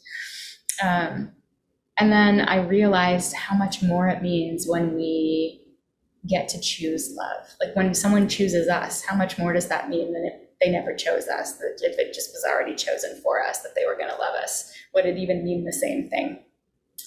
And how much more does it mean for you when you make a powerful choice to love, even when it's difficult? So that really shifted things around for me. And there are similar concepts that I'm reading about actually right now in this book, The Power of Kabbalah. I'm so bad. I don't know how to pronounce things properly. That was recommended to me by an amazing friend, and I'm halfway through, but recommended if you're interested in a new perspective on the whole contrast and dark and light and why we have to go through these initiations. It's been discussed ad nauseum in the New Age community about shadow work and light work. And actually, another book I'm reading right now that is also knocking my socks off is Waking Up to the Dark by Clark Strand. And it's called The Black Madonna's Gospel for an Age of Extinction and Collapse. So it sounds very dark. We haven't even gotten into anything about Mother Mary right now. On page 42, my mind is just blown. All of the powerful things they're saying about the sacredness and the divinity that is within the dark. is so comforting and so amazing. And anyway, if you need any sort of resources to help you kind of wrap your head around some of the challenging feelings that sometimes come up with shadow work, these are just 2 books that I'm really enjoying right now. That's Waking Up to the Dark by Clark Strand and The Power of the Kabbalah by Rav Berg. So highly recommended for Scorpio season, but an amazing time for shadow work. If you have the resources to be in therapy, amazing. If not, and somatic therapy as well. Find things, practices, people. It's going to look different for everyone. Not everyone works out every day. Not everyone is in therapy. Not everyone is interested in all those types of deep dives. If you're on my channel, you probably are. But I know a lot of friends that I have in my life that aren't into any of this, and calling a friend is always such an amazing #1 remedy as well. So whatever it is that you need to do for you during this period of time, and it's not going to last forever. I mean, we have Scorpio season every year. So I don't mean to make this apocalyptic sounding, but sometimes things are probably going to come up. And we will get through them. So find the practices that help you find your power during this time. Okay. Wednesday, I need to move it back to the days. Wednesday, October 26th, Mercury trine Mars. This is kind of a nice aspect, and that's at 26 degrees of Libra and Gemini, and it says 25 on here. That's just because if I move it forward a few hours, nope, okay, maybe not. Maybe I just wrote that down wrong. I just read it wrong, so it's 25 Libra, Gemini. So that's nice. That's kind of like communications and actions that want to be taken and collaborate together, have some go. However, Mars will be moving backwards very shortly. So it's almost like there may be an initial thing that pops here that's nice, or an agreement, or you take some kind of action. And it's a good action, it's good, but it's just going to have a longer process to really take off.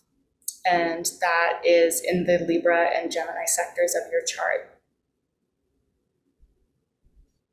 Moving on to Thursday, October 27th. Woo, okay. This is a big day because Jupiter re-enters Pisces. Let's see that. Here we go. So the last time we had Jupiter in Pisces was May 9th / maybe the early hours of May 10th. And it's a great transit. Jupiter re-enters its place of power. It's not as ideal as it was earlier because now it's getting a sign-based square from Mars.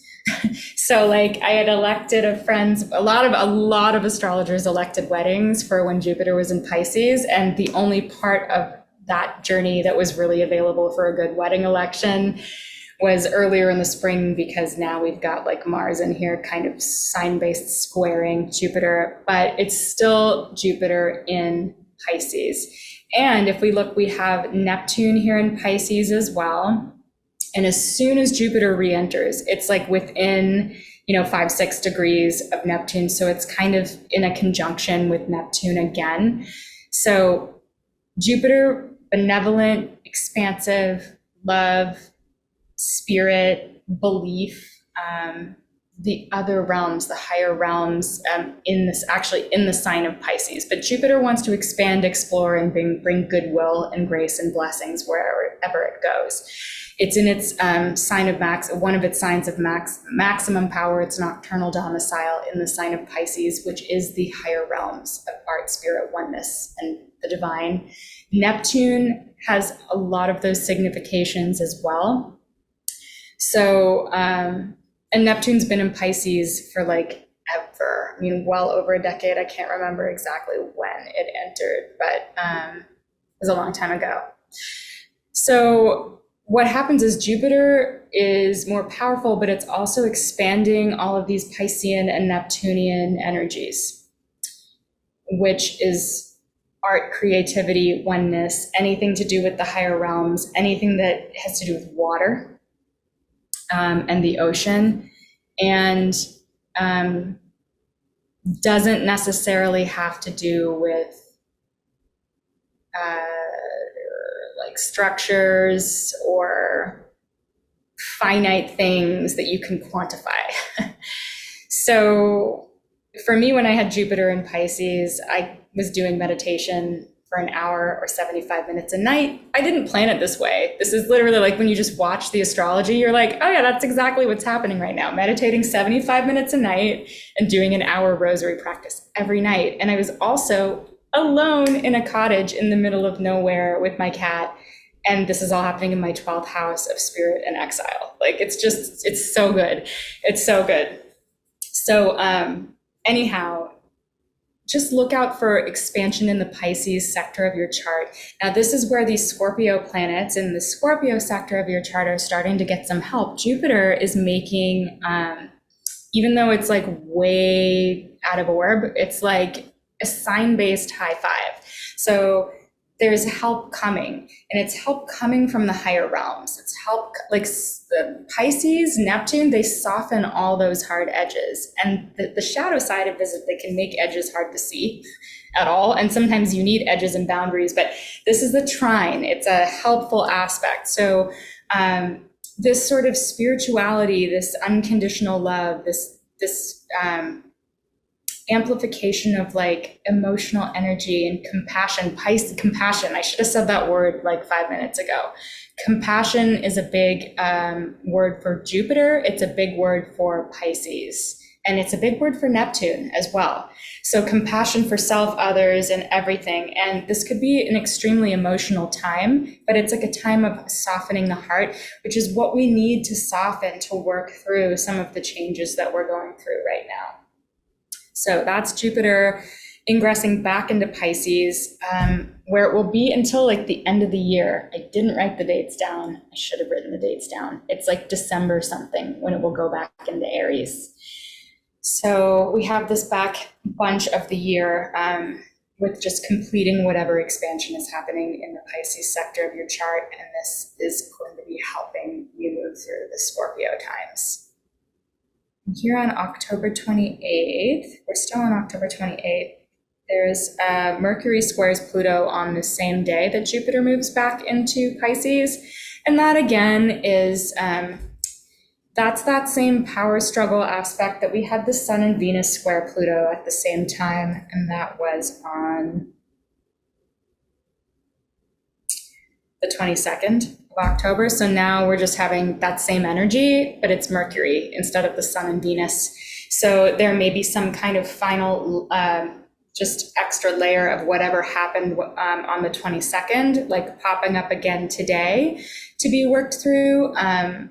Mercury is much more about communication. So it could be clearer, like sharper words that are clear, like a clearer conflict or something, not just around people's desires and love and identity, but it's like we said something or, expressed something or thought something or communicated something that was checked with like, had some sort of checkpoint against power, an external power figure, or like helping us check not helping us, but checking our power. It's a very brief transit. So, and it stings a little, but we can move through it with grace. And so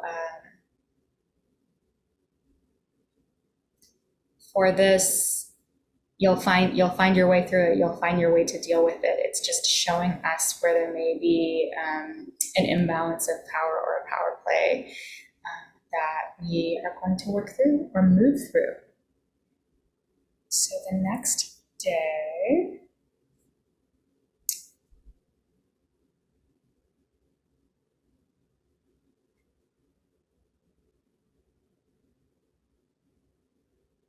Mercury ingresses into Scorpio. That's so amazing.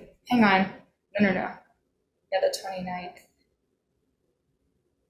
It's not even right. It is, Mercury is flying. It's going so fast. Sometimes it covers like 2 degrees a day. So October 29th, which is a Saturday, even though what you're looking at right now here, it has, did I write the time down? Yeah, 12:22 p.m. Okay. Let's just get there. Okay. So we've got, yeah, Mercury is moving very fast right now. So communications are lubricated, but Mercury's, there's no real, Mercury's not like in a particularly powerful place in Scorpio either, though now we've got the Sun, Venus, and Mercury in the South Node in Scorpio. So the Scorpio energy is amplified, ramped up again. And again, remember, we've got Jupiter in Pisces, soft, compassionate, watery, spiritual, artistic, dreamy Pisces, kind of conjunct Neptune, amplifying all of that, and trining this energy, so helping it. And this is, it's emotional. It's more emotional and spiritual than it is concerned with just what's, physically happening in the world.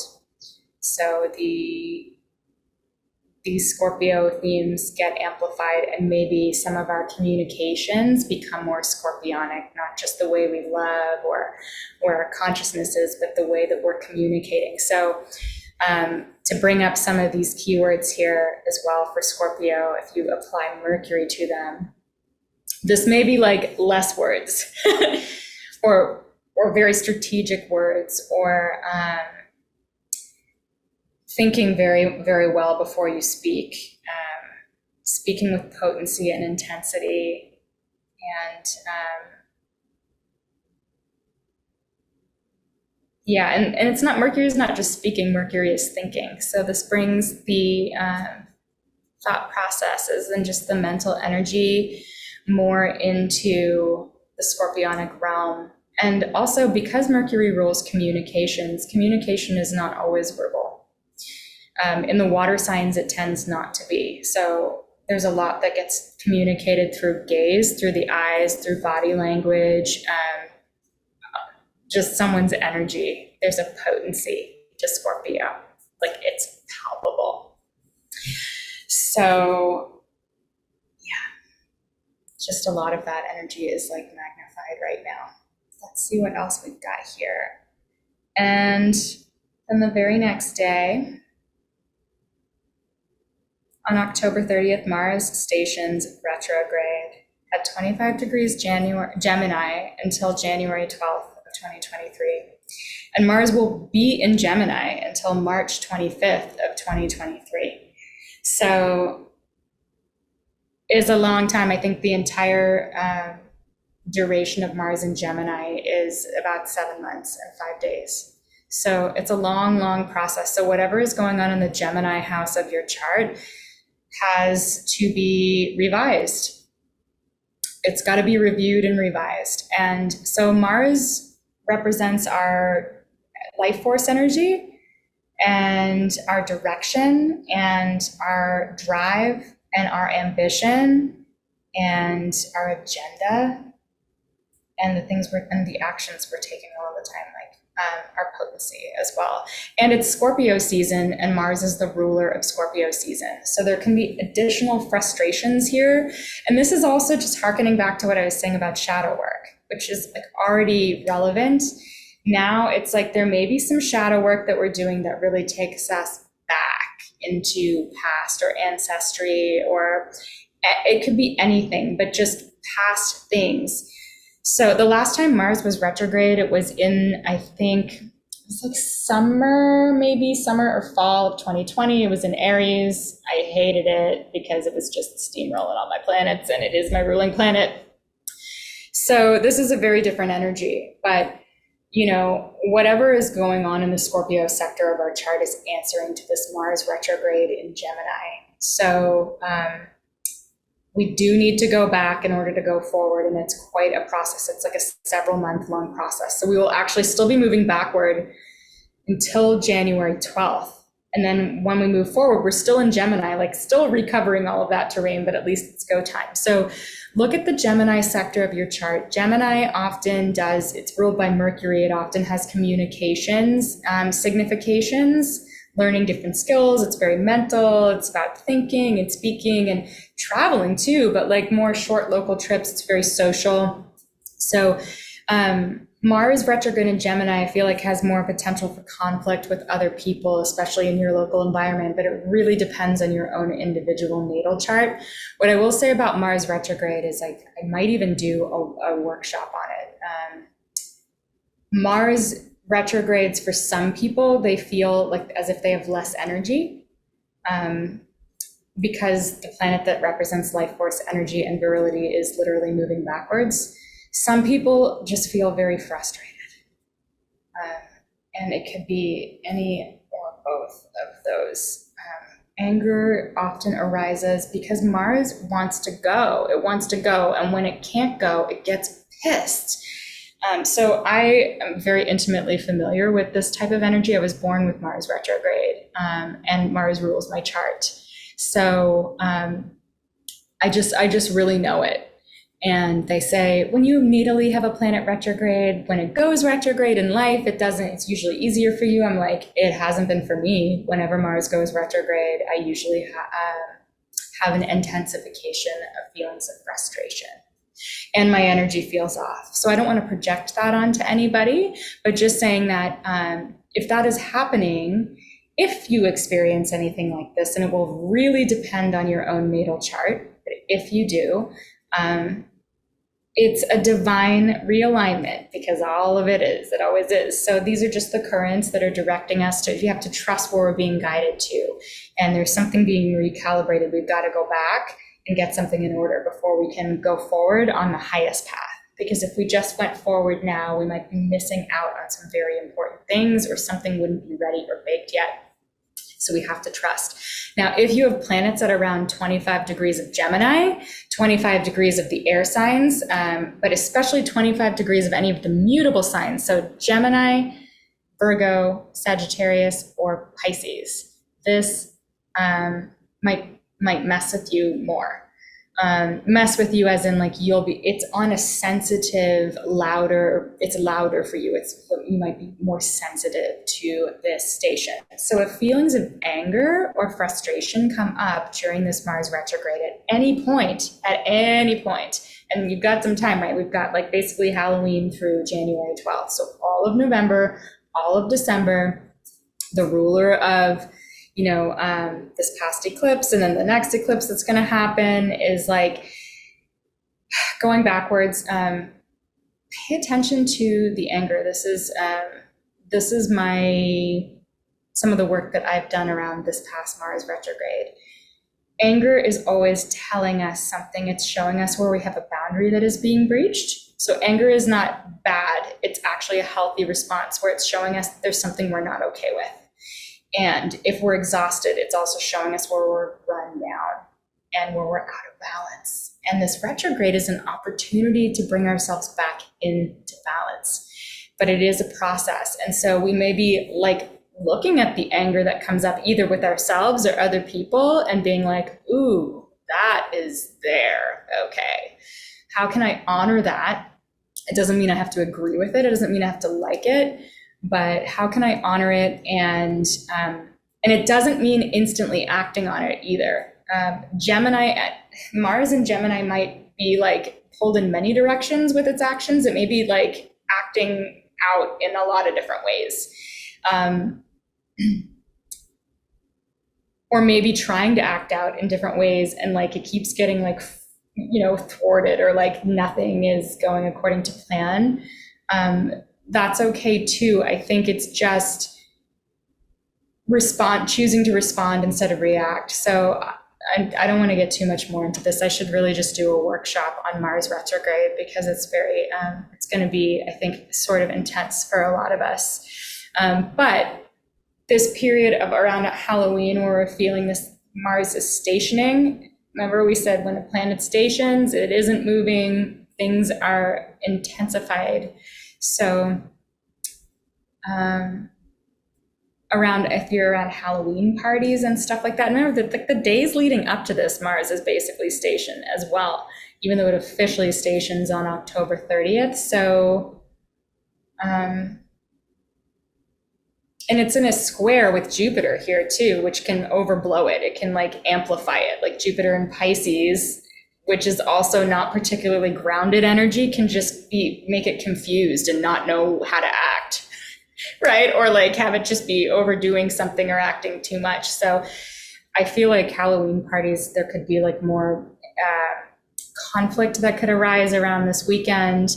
There could be more problems with substance, or people overdoing substances and taking wrong actions. Be careful. Do not drink and drive. Do not do any substances and drive your car if you're out this weekend. Don't do it. And if you're out traveling, drive defensively, for God's sakes. Because Gemini rules, cars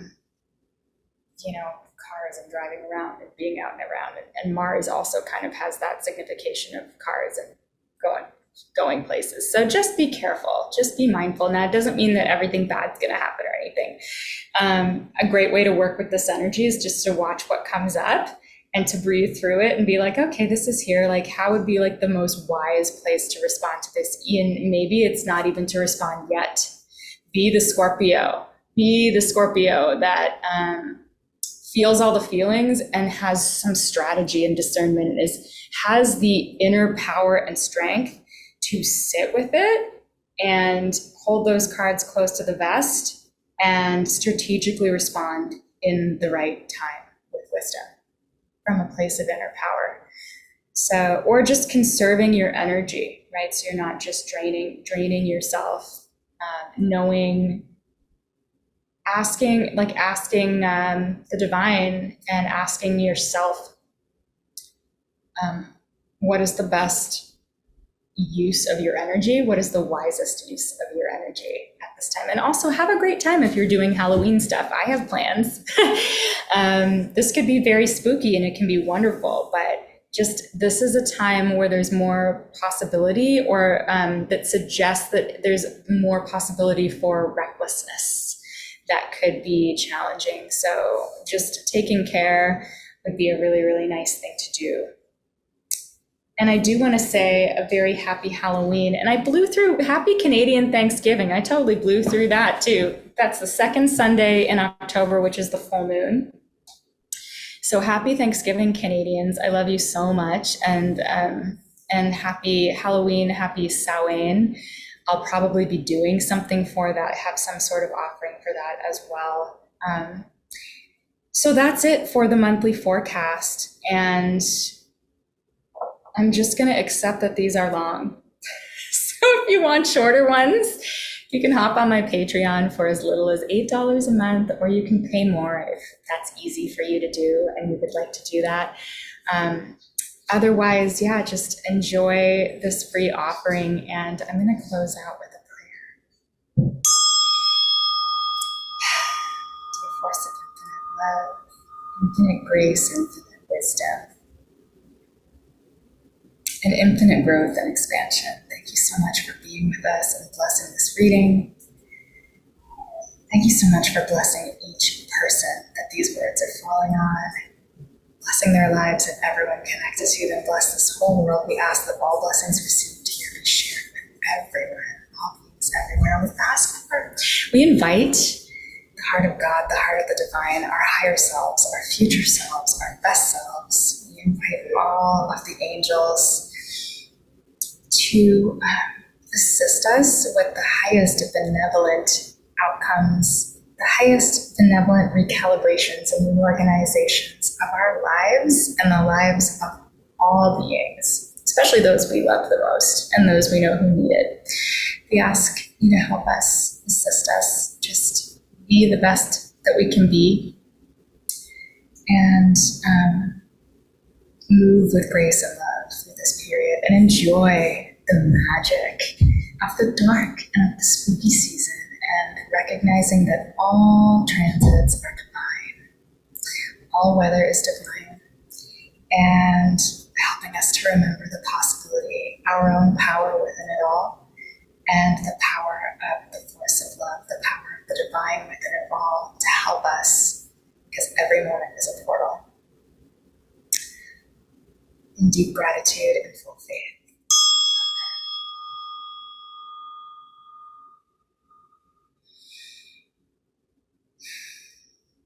One of these days I'll remember to full screen my face before I do that prayer. All my love.